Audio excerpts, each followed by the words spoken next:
மருத்துவ படிப்புகளுக்கு நாடு முழுவதும் பொது நுழைவுத் தேர்வு நடத்த மத்திய அரசுக்கு அனுமதி வழங்கி உச்சநீதிமன்றம் சற்று முன்பு தீர்ப்பு வழங்கியுள்ளது. இது தொடர்பாக எமது டெல்லி செய்தியாளர் சலீம் தரும் நேரடி தகவல்களை கேட்போம். சலீம், மருத்துவ படிப்புகளுக்கு அகில இந்திய அளவில் பொது நுழைவுத் தேர்வு நடத்த மத்திய அரசுக்கு அனுமதி வழங்கி உச்சநீதிமன்றம் அளித்துள்ள தீர்ப்பு பற்றி விவரமா சொல்லுங்க. உச்சநீதிமன்றத்துல இன்று காலை சிபிஎஸ்இ என்ன தாக்கல் செய்திருந்தாங்க, என்ன தகவல் சொல்லியிருந்தாங்க அப்படின்னா, அவங்க கிட்ட தான் உச்சநீதிமன்றம் கேட்டிருந்தாங்க, தேர்வுகளை எப்பொழுது நடத்தலாம், முடிவுகளை எப்பொழுது வெளியிடலாம், மாணவரின் சேர்க்கை என்றுக்குள் முடிக்க வேண்டும் என்பதை உச்சநீதிமன்றமிடம் நீங்கள் தெரிவியுங்கள் அப்படின்னு சொல்லிட்டு சிபிஎஸ்இக்கு தகவல் சொல்லியிருந்தாங்க. சிபிஎஸ்இ இன்னைக்கு காலையில உச்சநீதிமன்றத்துல என்ன சொன்னாங்க?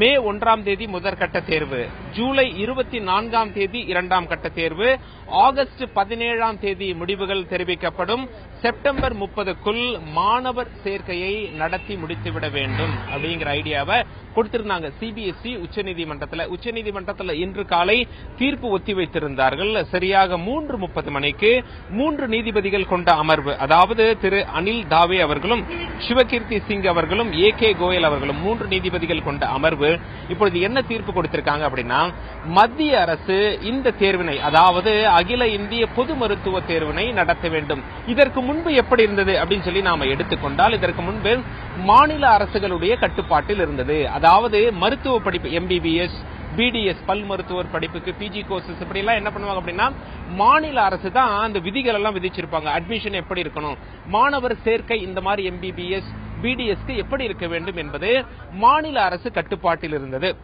தமிழகத்தில் 2007ஆம் ஆண்டுக்கு முன்பு இந்த மாதிரி பொதுத் தேர்வே நடக்கல அப்படின்னு சொல்லிட்டு இன்ஃபேக்ட் தமிழக அரசினுடைய வழக்கறிஞர் இன்னைக்கு உச்சநீதிமன்றத்தில் சொல்லியது குறிப்பிடத்தக்கது. 2013ஆம் ஆண்டு இந்த உச்சநீதிமன்றத்தில் ஒரு பரபரப்பு தீர்ப்பு வெளியானது. அந்த தீர்ப்பு என்ன அப்படின்னா, பொதுத் தேர்வு கிடையாது அப்படின்னு சொல்லி மிக தெளிவா சொல்லி ஒரு தீர்ப்பு ஒன்று வெளியிடப்பட்டது. ஆனால் அதை எதிர்த்து ஒரு சீராய்வு மனு ஒன்று போட்டாங்க. இப்போ இன்னைக்கு என்ன தீர்ப்பு வந்திருக்கு அப்படின்னா, பொது தேர்வு நடத்த வேண்டும் அப்படின்னு சொல்லி சிபிஎஸ்இ என்று பொது தேர்வு நடத்தலாம், என்னைக்கு முடிவு வெளியாகும், என்னைக்குள்ள மாணவர் சேர்க்கை முடிக்கணும் அப்படின்னு சொல்லி கொடுத்திருக்காங்களோ அதன்படியே இந்த தேர்வு நடத்தலாம் அப்படின்னு சொல்லி மிக தெளிவாக சொல்லியிருக்காங்க. இப்பொழுது என்ன பண்ணுவாங்க அப்படின்னா, இந்திய மருத்துவ கவுன்சில் மற்றும் சிபிஎஸ்இ இந்த தேர்வை நடத்தி முடிப்பார்கள் என தெரிகிறது. தமிழகத்தையும் கர்நாடகத்தையும் பொறுத்தவரை கடும் எதிர்ப்பு தெரிவித்திருந்தாங்க. ஏன் எதிர்ப்பு தெரிவிச்சிருந்தாங்க அப்படிங்கிற காரணத்தையும் மிக தெளிவாக சொன்னாங்க. அதாவது இந்த மாதிரி ஒரு பொது என்ட்ரன்ஸ் டெஸ்ட் அப்படின்னு சொல்லி நுழைவு தேர்வு அப்படின்னு சொல்லிட்டு வந்தா, தமிழகத்துல 2007ஆம் ஆண்டிலிருந்து இந்த மாதிரி ஒரு பொது நுழைவு தேர்வு எல்லாம் கிடையாது. மாணவர்களுடைய மதிப்பெண்ணை வைத்துத்தான் அவர்களுக்கு சீட் ஒதுக்கி தரப்படும்.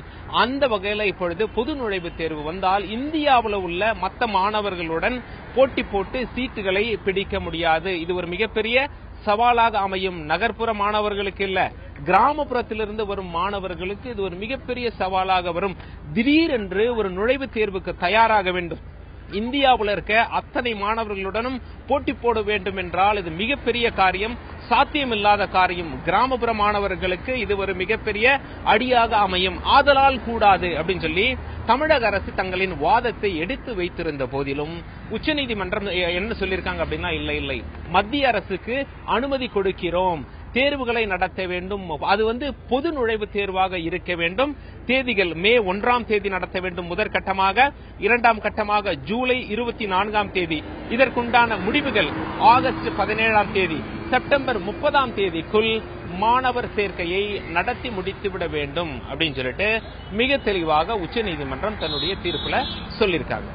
மருத்துவ படிப்புக்கு பொது நுழைவுத் தேர்வு நடத்த உச்சநீதிமன்றம் அனுமதி வழங்கியிருக்கிற இந்த நிலையில இந்த தீர்ப்பை எதிர்த்து தமிழக அரசு மேல்முறையீடு செய்ய வாய்ப்பு இருக்கா சலீம்?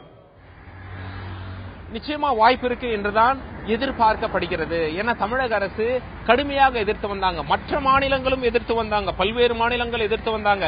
என்ன காரணம் சொன்னாங்க அப்படின்னா, திடீரென நீங்கள் இந்த மாதிரி பொது நுழைவுத் தேர்வு அப்படின்னு சொல்லி நீங்க பண்ணிட்டீங்கன்னா மாணவர்கள் தயாராக முடியாது, மாணவர்களுக்கு காலநிலை நாம ஒதுக்கி கொடுக்க வேண்டும். இந்த வருஷம் அறிவிச்சுட்டு அடுத்த வருஷம் இந்த மாதிரி கூட நுழைவுத் தேர்வு நடத்திக்கலாம் அப்படின்னு சொன்னாங்க. தமிழகம் மட்டும் என்ன சொன்னாங்கன்னா, நுழைவுத் தேர்வே கூடாது, இந்த வருஷமோ அடுத்த வருஷமோ பொது நுழைவுத் தேர்வு என்று வந்துவிட்டால் கிராமப்புற மாணவர்களுக்கு பின்னடைவு ஏற்படும். தமிழகம் இப்பொழுது என்ன மாதிரியான ஒரு சட்ட விதிகளின்படி எம்பிபிஎஸ், பிடிஎஸ், பிஜி கோர்சஸ் போன்ற படிப்புகளுக்கு அதாவது சீட் மாணவர்களின் சேர்க்கையை எப்படி நடத்துகிறது, இது எப்படி வெற்றிகரமாக அமைந்துள்ளது அப்படின்னு சொல்லிட்டு மிக தெளிவாக தங்களுடைய வாதத்தை எடுத்து வைத்த போதிலும் உச்சநீதிமன்றம் இந்த தீர்ப்பு வழங்கியிருப்பது குறிப்பிடத்தக்கது.